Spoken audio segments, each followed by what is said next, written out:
Hello, I'm Froggy Fan. I didn't really have any plans to do this today, but I'm bored. So here we are, recording a video that I'm not even sure will see the light of day. Maybe it will. Or maybe I'll kill it during editing. Or maybe I'll make it into a series. The future is unknown. But, however it goes, I'm going to be giving a basic review of the Ubermacht Zion Cabrio because I feel like it. Is it pointless? Yes, most definitely. Is it a worthy way to spend my time? No, absolutely not. But I'm doing it anyway. Here goes. The Ubermacht Zion Cabrio, a two-door convertible coupe known for its German engineering and design, driven by very, very serious senior executives with desperate comb-overs. Like the standard Zion, the Zion Cabrio is powered by a twin-cam, four-cylinder engine fitted with a turbocharger, coupled to a 6-speed gearbox and a front-engine, rear-wheel drive layout. According to the manufacturer, it's a pretty reasonable car. But is it really? That's what we're here to find out. Overall, it has a fairly pleasant shape, sporty, but not too... what's the word? Super. Very nice, civilian type sporty. Something that your divorced mom might own, maybe. But overall, it has a pretty nice shape and feel to it. So, getting into it a little more closely, we'll just do a quick alley-oop spin around, take off the sunglasses, and there we go. Doors are open. You can look inside the trunk, see not that great. Pretty small space, can't really fit a proper body in there. Maybe a few groceries, but it's really not that much space. The interior looks pretty reasonable. The back seats are a bit flat. The front seats actually look okay. There is one con that I have noticed, but we'll get into that a little bit later. And looking underneath the hood, it looks okay. I mean, a bit pixelated, I suppose, but that is how things tend to look around here. But yeah, overall, it just has a reasonable looking appearance. So let's get inside and we'll start cruising it around and getting into what I like and dislike about this vehicle. Right off the bat, one thing that is very important to note, other than the fairly reasonable appearance of this, is that it is a convertible. Now, sometimes that can be a bit of a bother, especially if one of those rare Southern California torrential rainstorms just pops out of nowhere and you're driving down the freeway. You're gonna have to pull over and get that to what's the word? Activate, I guess. Very, very annoying situation. But other than that, having a convertible in this particular part of the state, it's pretty worth it. Not only can you roll down the roof of your vehicle and let the breeze blow through your pretty disgusting looking comb overs, but it looks cool. It's fun. You can roll down the roof. And not only that, but you might be able to hide sticky bombs in the top of the convertible. Actually, you know what? Let's test that right now. Let's see if we can put some sticky bombs on the inside of the roof and hide them in the trunk. I'm very curious to see how this goes.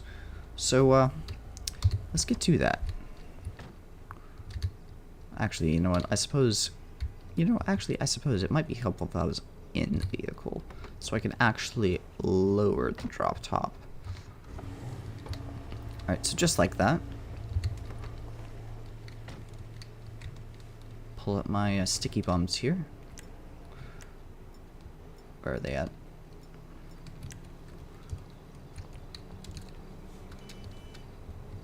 Alright, so now all we really need to do is I guess figure out how to place this. Now I can actually remote control the roof here. So if I can set it the right thing, there we go.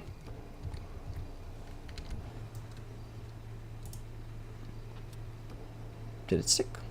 Did it pass through? No, it went completely through it. So, as it turns out, you cannot place sticky bombs on the roof of the vehicle. But, hold up. That's not the roof, that's the window. No, let's try it. Let's try it. Because the windows do retract as well. So, will the sticky bomb just hover? Or will it disappear into the vehicle? Oh, look at that. It didn't quite disappear into the vehicle, but it did roll down. So that does make me wonder. Let's see if we can stick it onto the roof again. I think we might be able to. Alright. So, there we go. A sticky bomb on the roof.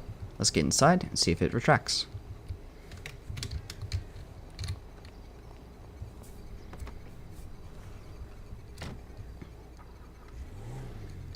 And lowering.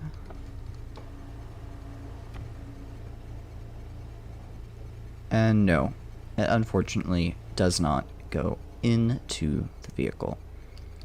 But now that those are there, I can show you another nice little thing about this car.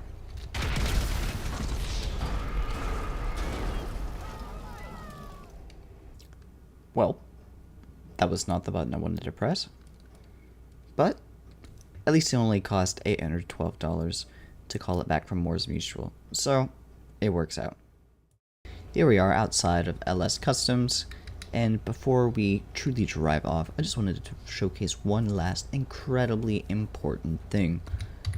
This vehicle comes with perpetual coffee, and this is not a thing that can be understated, because wow, free coffee for life, that is worth the cost of the vehicle in itself. It's just phenomenal.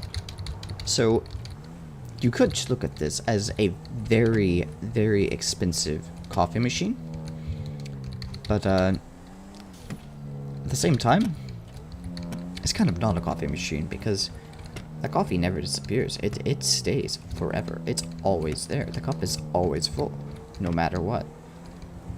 So, I don't know. It kind of depends. If you just like very normal, bland gas station coffee, and you have a lot of money to throw around to have a perpetual supply of gas station coffee, this might be the vehicle just for you. So, another question that may be asked, actually, one of the better questions that may be asked, is exactly how good is this vehicle on the road?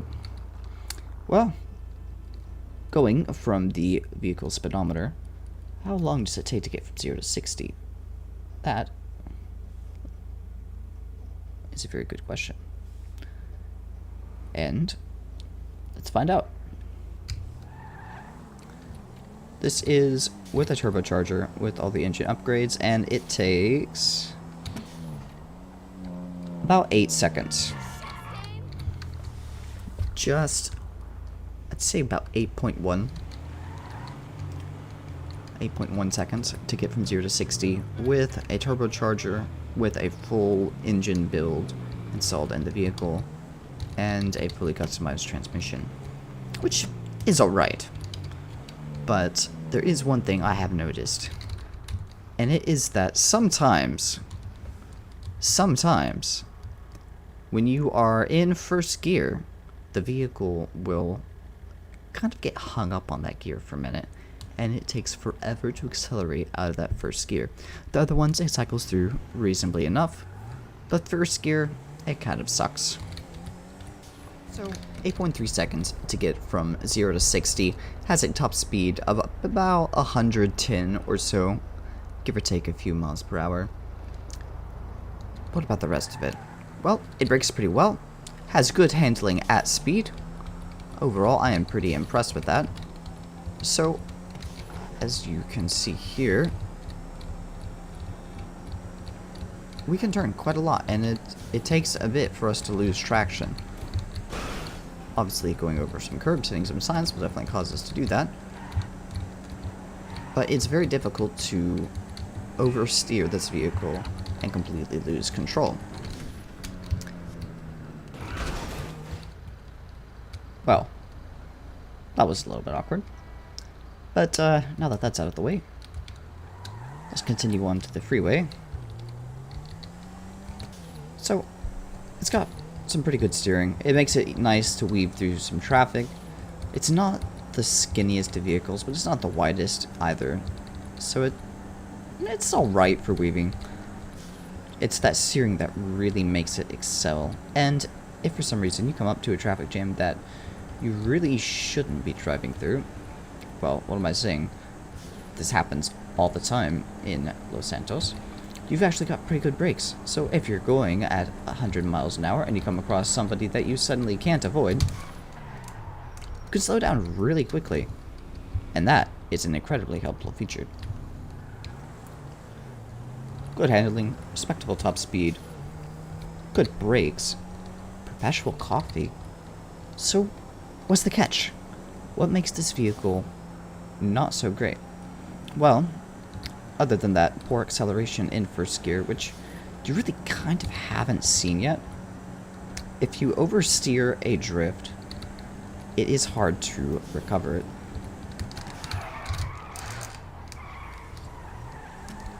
It's very difficult to get back up to speed in the opposite direction with this vehicle because of that poor acceleration in first gear. Now granted, if you're a good driver, you shouldn't be oversteering too much. Obviously, I'm not a very good driver. But when you do happen to oversteer, or maybe you're turning like a hairpin corner, it is very difficult to get back up to speed quickly without possibly getting rammed in the backside by, say, an acid lab or a phantom wedge, or maybe just someone that you're racing against. Overall, I like this car. Oh, and there's one more con that absolutely must be mentioned, and I have to pull over and point this out. Let me just exit the vehicle here so that you can see. The dashboard? The dashboard is always lit. Always lit. And that is a very problematic issue, because that means you are going to drain your battery very quickly. And you will be continually having to get new batteries for this vehicle. Which, granted, I suppose that's not the biggest of issues if you drive like I do. But for the day-to-day driver, it may mean that this vehicle isn't quite something that you want, because you're gonna have to be investing in batteries pretty often, and that is not ideal. Overall, I would rate this vehicle, I'll give it a 7 out of 10. I like it. It drives pretty well. Sometimes it can be a little bit boring, but overall I really don't have a whole lot of complaints beyond that sticky acceleration in low gear. But even then, that's not the end of the world, because you can double clutch and get a little bit faster. I still don't really like the acceleration. But either way, that's what we've got. Ubermacht Zion Cabrio, 7 out of 10. This has been Rocky Fan's review of it. I don't know if I'll do another vehicle review. Maybe I will. Maybe I won't. We'll find out. Have a fantastic day.